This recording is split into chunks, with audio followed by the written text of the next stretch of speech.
अवैध कब्जे से घर छुड़ाने को छटपटा रहा बुजुर्ग। मुजफ्फरनगर में भतीजों की जबरदस्ती पर बेबस 84 साल का चेतन लाल पुलिस के सामने आंसुओं से रोया। नमस्कार, मैं हूं रश्मि पांडे और आप देख रही हैं इंडिया प्लस न्यूज। इस वक्त की बड़ी खबर हम आपको दिखा रही हैं। बुढ़ापा इस सदी की सबसे बड़ी चुनौती है। जिसने भी 84 साल के बुजुर्ग चेतन लाल को रोते देखा, शायद यही सोचा। अपने भतीजों से घर के एक टुकड़े को खाली कराने के लिए भटक रहे चेतन लाल ने पुलिस कर्मियों को अपनी मजबूरी की दास्तां सुनाई तो उनकी भी संवेदनाएं फूट पड़ी। अपनी परेशानी बयां करते हुए बरबस ही बुजुर्ग की आंखों से आंसू बह निकले। जिसने भी उन्हें बिलखते देखा, पल भर के लिए जड़ सा गया। क्या है बुजुर्ग की परेशानियों का सबब? गिरते सामाजिक परिवेश में बुजुर्ग की बेबसी की दास्तां इतनी भर है कि जिस घर के टुकड़े को जिंदगी की परेशानियों में भी बचा कर रखा, उस पर अवैध कब्जा हो गया। इस मामले में चेतन लाल का आरोप है कि उसके भतीजों ने उसके पुश्तैनी घर के एक भाग को कब्जा लिया है। सिविल लाइंस जैसे पॉश इलाके में 50 गज का मकान चेतन लाल के हिस्से में आता है।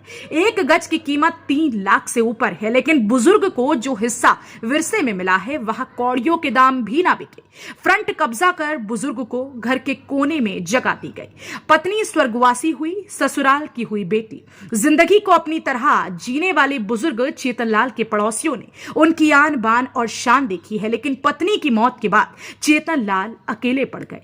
बेटी को बेटे की तरह पाला, लेकिन वह भी ससुराल जाकर पराई हो गई। भतीजों के सहारे जिंदगी गुजारने का बन बना लिया था, लेकिन अपनों ने ही ऐसा दाग दिया कि अक्सर आंखों से आंसुओं की अविरल धारा बह पड़ती है। गिरते सामाजिक परिवेश में पराए हुए रिश्ते। सामाजिक परिवेश में आ रही गिरावट के चलते खूनी रिश्तों में भी वह बात नहीं रही। चेतन लाल ने बताया कि उन्होंने अपने भतीजों को कलेजे से लगा कर रखा, लेकिन ऐसी उम्मीद नहीं थी कि खून के रिश्ते ऐसा बदला देंगे। कहते हैं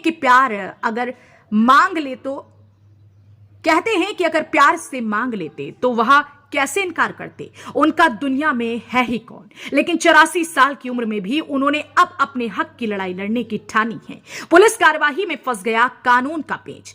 थाना सिविल लाइन के एसएसआई राकेश शर्मा कहते हैं कि बुजुर्ग ने जो शिकायत की है उसकी जांच चल रही है, लेकिन शुरुआती जांच में सामने आया है कि जिस मकान की हिस्सेदारी छीनने का आरोप बुजुर्ग ने लगाया है, उसका मामला सिविल कोर्ट में भी विचाराधीन है, जिसके चलते मकान के मामले में पुलिस फिलहाल कोई कार्यवाही नहीं कर सकती। बताया कि बुजुर्ग ने जागती और मारपीट की शिकायत की है, उस पर पुलिस गंभीर है। जांच उपरांत कड़ी कार्रवाई की जाएगी। चेतन है। क्या हुआ जो आप थाने पहुंचे हैं, रो रहे हैं? चेतन है हमारा नाम। हाँ, क्या हुआ? हमारे भतीजे 3 मारते पीटते गुंडागर्दी करके पूरे कब्जा किया हुआ है। मुझे मारते हैं, मेरे दामाद मारते, देवते को मारते, बेटे को मारते हैं। भगा बहन कुत्तों को यहाँ से भगाओ। अच्छा। बिजली बिल पहले मेरे बाप के नाम पर बिजली का अपना कर रहा है, पैसे दे के। कौन लोग हैं, वे क्यों मारते हैं आप?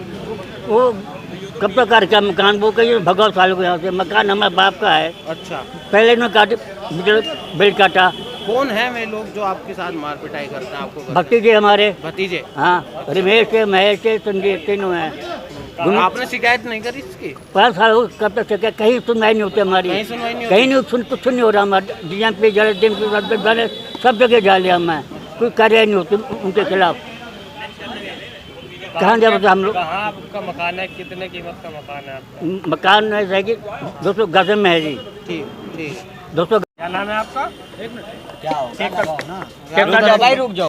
इंडिया प्लस न्यूज, सिर्फ वही जो सही।